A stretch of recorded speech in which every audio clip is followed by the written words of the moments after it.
رات کا کھانا تیار کر کے میں فارغ ہوئی تو باورچی خانے سے نکلتے ہوئے میری نظر دیوار پر لگی کھڑی پر پڑی۔ اف، اتنی دیر ہو گئی۔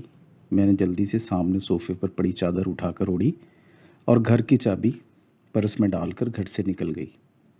راستے میں ہی مغرب کی اذان شروع ہو چکی تھی۔ بچے کہیں گے آج ماما ہمیں ٹیوشن سے لینا ہی بھول گئیں، میں سوچتی ہوئی تیز تیز قدموں سے ان کے ٹیوشن سینٹر کی طرف بڑھ رہی تھی۔ آپ نے اتنی دیر لگا دی، 7 سالہ ریحان شکایتی نظروں سے مجھے دیکھتے ہوئے بولا، جبکہ 6 سالہ انم بھی منہ پھلائے چل رہی تھی۔ مجھے اس کا منہ دیکھ کر بے ساختہ ہنسی آ گئی۔ اچھا سوری بابا، آئندہ خیال رکھوں گی، ایسی غلطی دوبارہ نہیں ہوگی۔ ہم تب مانیں گے آپ کی بات جب آپ ہمیں ہفتے کو نانوں کے گھر رہنے دیں گی۔ انم ریحان کی شرط پر میں نے ہنس کر حامی بھر لی۔ جلدی چلو، تم لوگوں کے بابا بھی گھر آنے والے ہوں گے۔ میں دونوں کا ہاتھ پکڑ کر سامنے والی گلی میں داخل ہو گئی۔ یہ راستہ شارٹ کٹ تھا، ادھر سے جلدی گھر آ جاتا تھا۔ ویسے تو میں روڈ سے ہی جاتی تھی، زیادہ تر اس گلی سے گزرتے ہوئے کتراتی تھی۔ اف مما، یہ کتنا ڈراؤنا گھر ہے، اس کو دیکھ کر ڈر لگ رہا ہے، ریحان ہاؤس نمبر 450 کو دیکھتے ہوئے بولا، جو بالکل اندھیرے میں ڈوبا ہوا تھا۔ عجیب وحشت برس رہی تھی۔ اس کی بات پر میں نے دونوں بچوں کو لے کر جلدی سے آگے بڑھ گئی۔ رات کام سے فارغ ہو کر بستر پر لیٹی تو بے ساختہ نظروں کے سامنے وہ گھر آ گیا۔ اس گھر سے میرا ماضی جڑا ہوا تھا۔ میں آہستہ آہستہ اپنے بیتے ماضی کو سوچنے لگی۔ نام علینا ہے، ہم 3 بہنیں اور ایک بھائی ہیں۔ میرے بابا آرمی میں ہوا کرتے تھے، میری اماں گھریلو خاتون تھیں۔ میں انٹر میں تھی تو بابا نے اماں کی خواہش پر بڑا گھر لے لیا، کیونکہ جس گھر میں ہم رہتے تھے وہ ہمارے لیے کافی چھوٹا پڑ رہا تھا۔ جس دن بابا نے نیا گھر لیا ہم سب بہن بھائی بہت خوش تھے۔ 2 منزلہ یہ بنگلہ نہایت خوبصورت تھا۔ نیچے والے حصے میں 3 بیڈ روم، بڑا سا ٹی وی لانچ اور ڈرائنگ روم اور باورچی خانہ تھا، جبکہ اوپری حصے میں 2 bed room, T we launch اور ایک اسٹڈی روم تھا۔ چھوٹا سا باغیچہ تھا جس میں نیم اور بیر کے درخت لگے تھے، اور کار پورچ اتنا تھا کہ ایک گاڑی کھڑی ہو جائے۔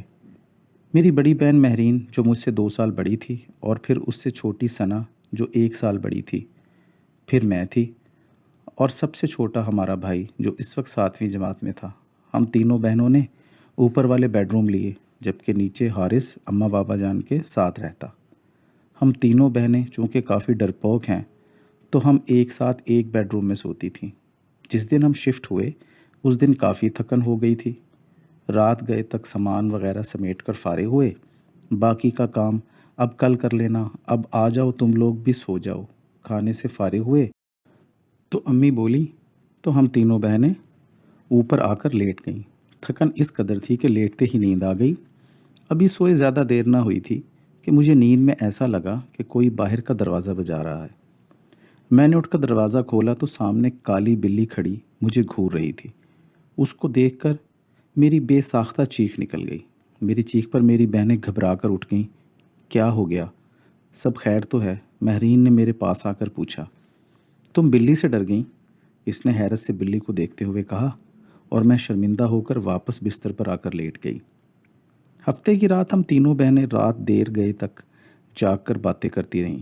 یہی کوئی رات کے 2 بجے ہوں گے۔ ہمیں ایسا لگا کہ باہر ٹی وی لانچ سے باتوں کی آواز آ رہی ہے۔ اس وقت کون ہو سکتا ہے؟ ہم بولتے ہوئے کمرے کا دروازہ کھول کر جیسے ہی باہر آئے ایسا معلوم ہوا جیسے باتوں کی آواز باورچی خانے سے آ رہی تھی۔ باورچی خانے میں ہم نے جھانکا تو وہ کالی بلی سامنے کاؤنٹر پر بیٹھی نظر آئی۔ ہمیں دیکھ کر اس نے چھلانگ لگائی اور سامنے کمرے میں گھس گئی۔ ابھی سمجھ نہیں پائے کہ یہ کیا ہوا، پھر ہماری نظر سامنے جلتے ہوئے چولہے پر پڑی۔ ایسی خوشبو آ رہی تھی جیسے کچھ پک رہا تھا۔ مہرین نے آگے بڑھ کر چولہا بند کیا۔ ہم تینوں ہی گھبرا سے گئے تھے۔ اس بات کا ذکر ہم نے اگلے دن امی سے کیا، جس پر وہ الٹا ہمیں ڈانٹنے لگی کہ جلدی سویا کرو۔ اتوار خالہ اپنی فیملی کے ساتھ ملنے کے لیے آ گئی تھی۔ رات دیر تک وہ اپنے گھر گئیں تو نیچے ٹی وی لانچ میں رکھے تخت پر بیٹھے ہم تینوں بہنیں اور امی باتیں کرتے رہے، جبکہ ابو اور حارث سونے کے لیے جا چکے تھے۔ امی کی نظر لاؤنج سے جاتی سیڑھیوں پر پڑی۔ ارے علینا بیٹا، اوپر دیکھو کوئی بچہ رہ گیا۔ خالہ کے چھوٹے چھوٹے بچے تھے، کافی شرارتی سے۔ امی کو لگا کوئی بچہ اوپر نہ رہ گیا ہو۔ امی کی بات پر ہماری نظر بھی اوپر کی جانب جاتی سیڑھیوں پر پڑی تو دیوار پر چھوٹے بچے کا سایہ نظر آیا۔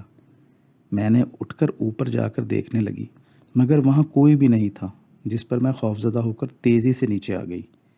جب میں نے امی کو بتایا اوپر تو کوئی نہیں تو امی بھی چپ سی ہو گئیں۔ ہم سب ہی حیران تھے کہ جب اوپر بچہ نہیں تو وہ سایہ کس کا تھا۔ کچھ دنوں بعد آئی گئی ہو گئی۔ ہم سب گھر والوں کو کزن کی شادی میں اسلام آباد جانا تھا۔ 2 ہفتوں بعد ہم واپس جب گھر آئے تو بڑی عجیب حیرت ہوئی۔ پورا گھر شیشے کی مانند چمک رہا، ایسے لگ رہا تھا کہ روز گھر کی صفائی ہوتی رہی ہو۔ ہمیں یہ سب دیکھ کر بڑی حیرانی ہو رہی تھی، بلکہ حارث بولا ایسا لگتا ہے روز کام والی آ کر کام کر جاتی ہے۔ منہ دھونے کے گھر سے غسل خانے میں گئی تو غسل خانے کا گیلا فرش دیکھ کر مجھے حیرت سے دھچکا لگا۔ ایسا لگ رہا تھا جیسے کسی نے غسل خانہ استعمال کیا ہو۔ پھر تو یہ معمول بن گیا، گھر کے افراد گھر سے باہر ہوتے تو غسل خانہ بھی استعمال ہوتا اور باورچی خانے میں رات گئے کھٹر پٹر کی آوازیں آتی۔ ہم لوگوں کو وہ کالی بلی مستقل گھر میں گھومتی ہوئی نظر آتی۔ ہم لوگ اب آہستہ آہستہ ان باتوں سے جیسے عادی ہوتے جا رہے تھے۔ جب وہ ہولناک واقعہ رونما ہوا جس کے بعد ہم نے فوراً وہ گھر چھوڑ دیا۔ رات کے کسی پہر امی کی آنکھ کھلی تو انہیں محسوس ہوا کہ چھت پر کوئی ہے۔ وہ سمجھی ہم بہنیں سونے کے بجائے گپوں میں مصروف ہیں۔ وہ دبے قدموں سے چھت پر آئیں۔ وہاں گول دائرے میں 10-12 عجیب شکل والوں کو بیٹھے دیکھا۔ وہ منظر اتنا خوفناک تھا کہ امی بے ہوش ہو گئیں۔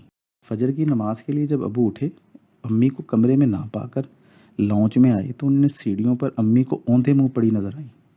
ہوش میں آنے پر جب امی نے رات والا منظر بتایا تو ابو نے فوراً فیصلہ کر لیا کہ گھر چھوڑ دینا مناسب ہے، اس سے پہلے کہ کوئی بڑا نقصان ہوتا۔ ہم نے وہ گھر چھوڑ دیا۔ آج اتنے برس گزر جانے کے بعد بھی سوچو تو خوف کی سرد لہر ہمارے جسموں میں دوڑ جاتی ہے۔ ہم 6 ماہ جس کو کالی بلی سمجھتے رہے، در حقیقت وہ ایک جن تھا۔